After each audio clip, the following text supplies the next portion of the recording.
O kung tana pa kaning pagkaon sa atong atubangan, makapabasko sa ato ang panglawas.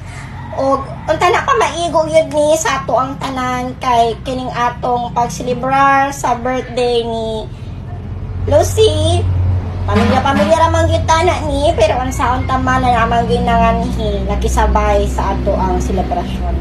Tana pa na mahuna-hunaan nila na kining atong handa gamay ra gyud kaayo o dili ta na pasobraan paghukad, no? Angay-angayon na nato ning tanan kay murag duha-duha ko na di gid ni siya maigo. Respeto ay lang tas tagbalay na sila ato paunahon o pagkaon kay para manggid ni siya sa ila, no? Sa atong birthday celebrant. Oo. O unta na pa na ikaisa ra pud ta mohukad, dili na magsige pagbalik-balik kay para makakaon pud tang